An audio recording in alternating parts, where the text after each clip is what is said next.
Alright, 3, 2, 1, boom. From Jake Paul to Joe Rogan, these are YouTube's saddest moments, with Linus Tech Tips starting our list with this iconic live stream. Chat. This meme face is not what I expected. I didn't know this was a sad moment. I thought that was just him staring and it became a meme.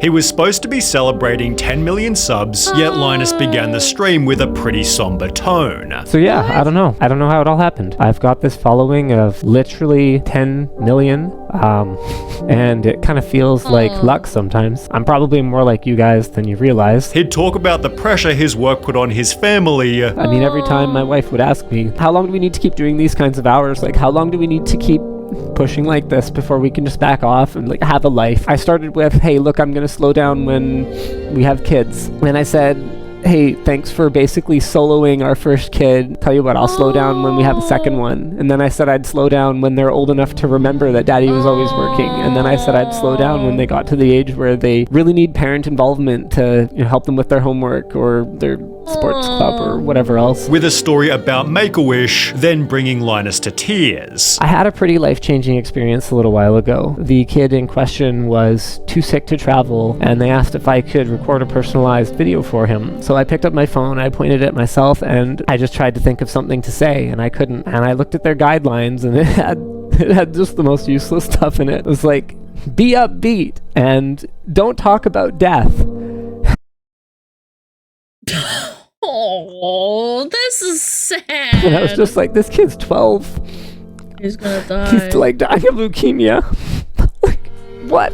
Last thing I can do right now is be upbeat. The only thought going through my head is like, everyone and everything I know. Man, I can't handle this shit, man. You said this wouldn't make me cry! I just remembered that story with Fillion. With Fillion, where she got a Make-A-Wish or something like of that nature, and she didn't see it because she's so busy, and then, oh my god, dude, I can't handle this, man. I'm gonna cry, man. Is gonna die. All I could see in the photo album was my kids. The whole thing made me question why I'm doing this. Ironically, the thumbnail became a viral meme, leading to comments such as, came for the memes left with emotions, I'm not crying, I'm just water cooling my eyes, and too, where man. men cried. 9. Bradley Martin. Brad lost his dad at the age of only 6, which is understandably something he struggles to talk about. That's the thing, you know, when I think about my dad. Although the saddest example was during his podcast with Tyler Perry. I don't want to cry. But why would you even hold it? However it feels, you should let it out. Don't do that, man. Let it out how it comes. I find it so pitiful when men who are big and strong and they just say, I can't do it, man, I'm gonna cry. That makes me sad. Can I give a little platonic hug? Brad was thanking Tyler for some advice he'd given earlier. People get so caught up at where they're at and in the moment of like the negative and the darkness and the evil, and they don't see the light. It wasn't as simple as what I thought it was then, which was my father didn't love me. Yeah. I'm not good enough. Yeah. And I built up so many walls and who I was. It's crazy looking back now how much it affected even my personal relationships, my intimate relationships. His dad didn't love him? What do you mean? He's 6 years old. That is pitiful. Relationships with my family, friends, everything. And was able to end the moment with an excellent silver lining. Everything that we go through, every hardship, every downfall is going to be a new opportunity to learn and to grow and to become better. 8. Joe Rogan. On episode 1123 of the Joe Rogan Experience, he and Kevin Smith were talking about their pets when Joe passively mentioned he saw a... No, I'm actually gonna cry. First dying children and a dad passing. I'm gonna cry. Not the pets. veterinarian cry. He's the only vet I've ever had cry with me. Over what animal? I had a puppy that had distemper. Man, the puppy just, after like a couple of days of being at the house, would have these seizures, like violent seizures. And then towards the end, it was having them all day long. As a result of the dog's condition, The dog. What's this temper? I don't know. I think it's got something to do with like them having uncontrollable seizures in their brain. It had to be put down. I held the dog. I placed him down. I gave him a kiss. I said goodbye.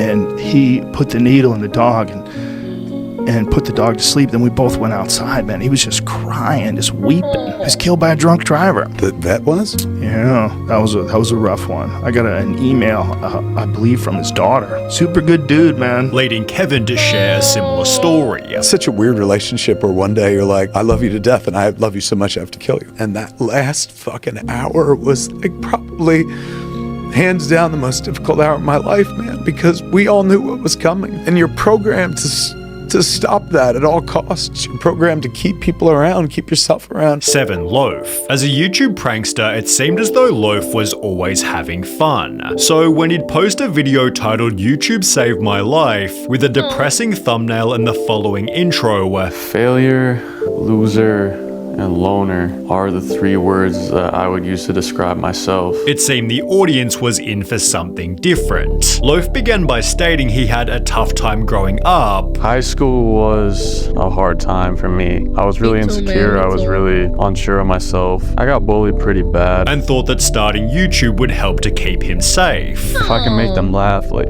then they're not gonna hurt me. However, Lofe struggled to find success. For a while, it was just terrible. Like, nothing was happening. I would be embarrassed when people would ask me what I did. Even feeling like a failure in the presence of his parents. Like, my parents have never understood, like, the YouTube thing. That's probably, like, the hardest part, because it's just like every kid wants to make their parents proud. You know what I mean? Man, why is this hit so close to home? I don't think I'm ever gonna tell my parents I do YouTuber shit, man. That's hard, bro. Since then, however, Lofe has found massive success, recently announcing he was able to buy a house. And I was able to buy it 100% with cash, which was also a big goal of mine. 6. Syndicate. Similar to Linus, Syndicate was part of the Make-A-Wish program, being chosen by a kid named Alec for them to spend a day together. This resulted in a video titled Making His Wish Come True, in which they flew in a helicopter and became extremely close. Give me a high five. Did you enjoy the helicopter ride then? Syndicate inspired Alec to open his own channel. Hi everybody, thank you so much for over 200 subscribers already. That's pretty crazy. However, just 43 days later, Syndicate made a tragic announcement. They gave me permission to be able to let you guys know that unfortunately he did lose his battle, and you know, now he's in a better place because he really wasn't in a good spot. So, like, thank you so much. 5. Cenat. Kai was trying to become Twitch's most subscribed streamer, setting a goal. Chat, you gotta remember a lot of people also win the battle, but you gotta have losses, man. God damn it, I didn't think I'd cry, man. Goal of 80,000 to overtake XQC. When he'd reached the milestone in late 2022, he almost couldn't handle it. 80,000 is crazy. Bro, 80,000 is crazy. But getting a supportive call from his mum sent Kai over the edge. Hold on, my mom calling me. Congratulations, son. Thank you. You're number 1. And we watching and we're so proud of you, everybody. Babe, I love you so much. Babe. Man, I can't, bro. I don't think I'm ever gonna tell my parents. I think Kai is so lucky he has a supportive family. I feel happy for him, man. I'm happy for him. I'm happy for him, bro. I'm so proud of you. You're number 1. And you my son. And I'm so happy to be your mom. And I just want to let the world know that you've been working hard like this for a long time. So they now know. You're just finding out. My son works hard. He's a grinder every day. Every day. You number 1 and you my son. And I'm proud to be your mum. Man, straight tears right there. Mama. 4. Matthew Santoro. Nicole Arbor was his girlfriend, and they seemed like a healthy YouTube couple. Wait, I remember this guy. I used to watch his videos all the time. Like in school.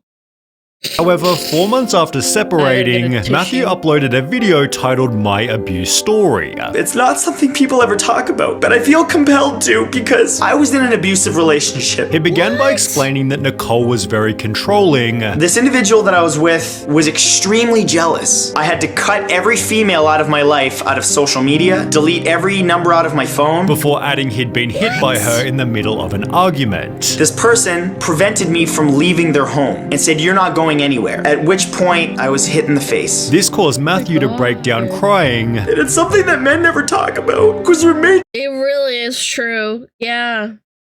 And they can't speak otherwise. There's like a stigma, man.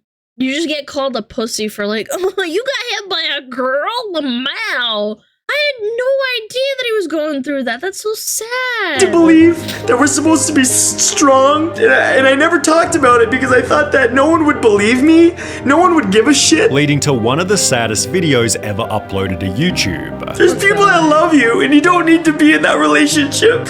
You don't need to be with someone that hates you, and uses you and manipulates you to do everything that they want. 3. That's a narcissistic, horrible thing to do, man. I hope he's in a better place. Jake Paul. In late 2019, Jake announced he was basically quitting YouTube to train for a boxing match he'd scheduled against Anderson Gibb. The fight became his sole focus for almost half a year, and while he would eventually win, Jake revealed on Logan's podcast his life felt meaningless after. Like, I win the fight, right? That was my sole focus and purpose. All of a sudden I get back to LA, I'm by myself, like sitting in the fucking room, and I'm like, what do I do? In addition to feeling directionless, Jake explained he was dealing with 4 different lawsuits. And then I wake up the next day, have a phone call like with my lawyers for one of the lawsuits for literally like something I did not do. And it goes back to like people just like attacking Jake Paul and like wanting to see me fail for literally like fucking nothing. Like, they're suing me for something I didn't do. Like, on God. And then... You're good. Take a break. Take a break. Yeah, take a breather. We can sit for a second. Okay, but hold on. What didn't he not do? Absolutely not. I don't know.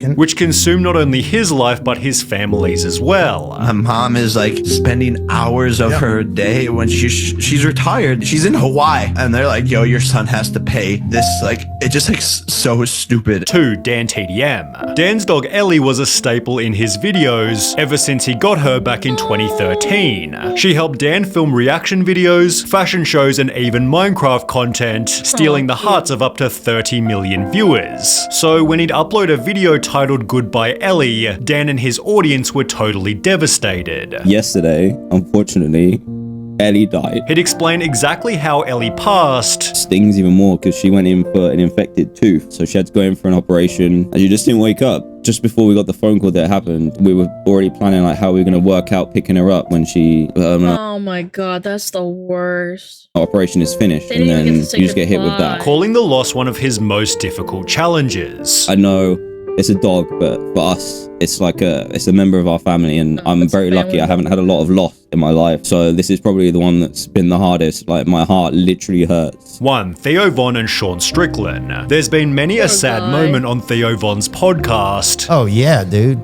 We cry on here every week. Sorry, dude. Yeah, That's beautiful. Yet few compare to episode number 476. Theo and Sean began discussing their childhoods. I used to always sleep in my mom's room because I thought my dad was gonna kill my mom. So like I would like sleep by the door. I'd sleep to make sure she was all right. Yeah, I'd sleep under the bed. You know, I'd sleep by the door. Yet Sean couldn't finish his story as it was simply too traumatic. I remember when I stopped believing in God, man. Like I had fucking yeah, it's crazy, dude.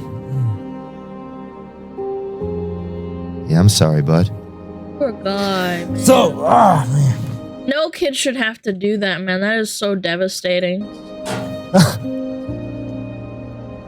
I'm sorry, buddy. I feel so It's bad. all good, dude. We don't have to talk, man. I can just sit here with you for a minute. I can just sit here. We can just sit here. It's all good, dude. 6 seconds, just process it. Leading Theo to comfort him by offering his own story. Dude, I remember being so scared when I was a kid. Like I was saying, like I remember hearing that like animal pizza when another animal wouldn't come. So I would stand up on my bed at night and I would pee around my bed in a circle because I was afraid that things were gonna get me. Shit, who were you afraid? Like any particular? Just everything.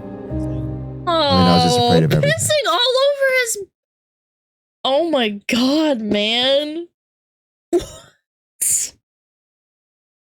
He would pee. Oh my lord, man. I don't know, man. I may be sad. Shiba video? Yeah, sure. Why not? Chat, it's okay to cry.